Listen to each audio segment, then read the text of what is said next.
Welcome back to The Explainer. Today we're stepping right back in time, directly into the sweltering heat and bustling streets of 19th century British India.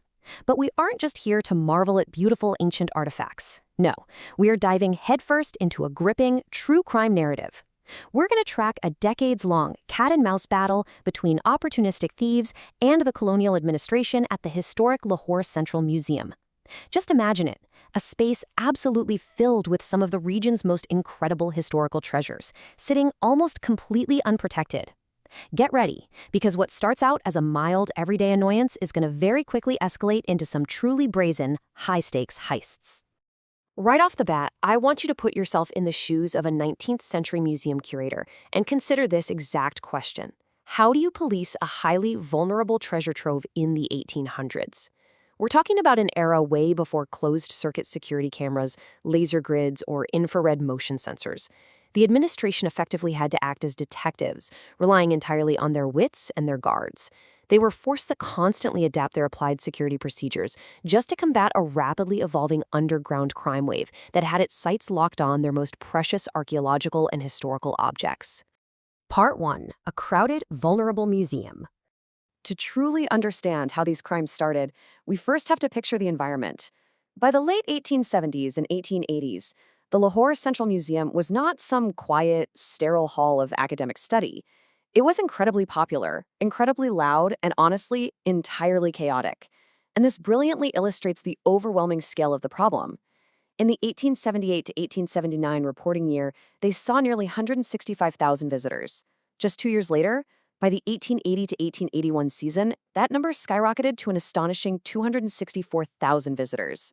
The foot traffic was simply immense. You had religious pilgrims passing through the city, regional traders on business, curious locals, all packed shoulder to shoulder in these galleries. Managing that kind of massive crowd made the building a complete logistical nightmare to secure. It was a prime, chaotic target for literally anyone looking to quietly slip a priceless artifact into their pocket unnoticed. So let's look at how this builds. We're going to carefully track the chronological escalation of this crime wave. We'll start in 1878 with the theft of a simple bamboo tube. Then we'll look at a series of daytime petty annoyances in 1880. But from there, the severity violently spikes. We're going to witness the nighttime smashing of a display case for a fossil bone in 1882, the chilling, locked case theft of a priceless jade dagger in 1884, and finally, a highly coordinated, devastating midnight break-in for jewelry in 1890. Part 2, Petty Crimes and Missing Shoes, 1878 to 1880.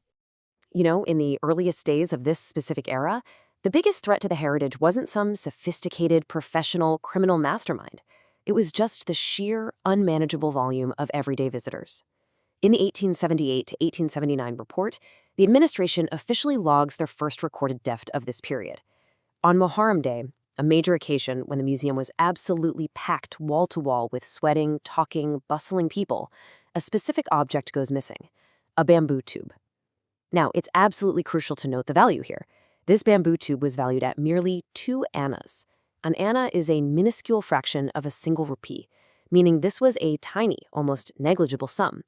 So why did this happen? Well, because at this point, the applied security procedures were primitive, if not totally non-existent. The so-called security team just consisted of gallery attendants whose main job was essentially acting as noise monitors. They were busy stopping visitors from talking too loudly or scolding them if they tried to handle the exhibits. With crowds that massive and guards that distracted, someone literally just reached out, grabbed the bamboo tube, and vanished into the sea of people. A couple of years later, in the 1880 to 1881 report, we see this distinct trend of daytime opportunistic crime continuing. The official records note an incredibly brazen incident. A thief was actually caught stealing shoes left right at the entrance of the museum. I mean, think about the audacity of basically robbing a museum's front porch while the guards are standing right nearby. In another incident, a museum constable managed to catch a pickpocket actively working the dense crowd inside the galleries. It's pure, petty, daylight opportunism. But here's the thing. The criminal element was quietly probing the perimeter. They were starting to realize just how distracted the administration was by the massive crowds. Part 3, The Midnight Fossil Smasher, 1882. Okay, let's dive into this escalation. Because in 1882, the entire nature of the crimes at the Lahore Museum fundamentally shifts. We transition from daylight opportunism to calculated nighttime destruction. In September of 1882, under the cover of darkness, Someone purposefully broke through a window, opening directly into the geological section. Once inside the silent museum, they didn't even try to be subtle about it. They completely smashed a glass display case and stole a very specific historical object, a fossil bone. The sound of shattering glass in the dead of night was a massive wake-up call. The administration suddenly realized their night security was an enormous blind spot. The official report states that, in response, they had to institute new, specific applied procedures, mandating much-needed additional attention and strict nighttime checks to protect valuable archaeological specimens. But, unfortunately for history, those checks simply wouldn't be enough. Part 4. The Jade Dagger Inside Job, 1884. That brings us to 1884, where a highly targeted, incredibly valuable crime occurs. This wasn't some random window smasher looking for a quick grab. On July 14, 1884, one of the museum's absolute prized possessions vanished. The stolen object was breathtaking, a stunning dagger hilt carved from deep green jade, heavily set with brilliant red garnets. It carried immense significance, too, having been presented to the museum directly by the Punjab government itself. But here is the most chilling, terrifying detail for the curators. It was taken directly from a locked case. There was no smashed glass, no brute force whatsoever. The lock had been quietly and professionally bypassed. This sent an absolute shockwave of panic through the museum's administration. I mean, how do you possibly protect priceless historical objects when the locks themselves are being defeated? So the crucial point here is exactly how the desperate museum reacted to this targeted strike. They couldn't just rely on attendants shushing crowds anymore. Their applied procedures got incredibly serious. First, the police were formally brought in, intertwining local law enforcement directly with museum administration. Second, they ordered that the locks on all cases containing valuable objects be completely renewed. But third, and definitely most interestingly, they instituted a direct sightline strategy. They physically rearranged the geometry of the museum floor, pulling the most high-value items out of hidden corners and placing them directly in the unwavering line of sight of the police officer on duty.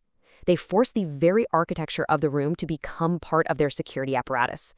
If a thief wanted to bypass a lock now, they were going to have to do it while a policeman was staring right at them. Part 5. The 600 Rupee Break-In, 1890. But, the criminal underground is nothing if not adaptable.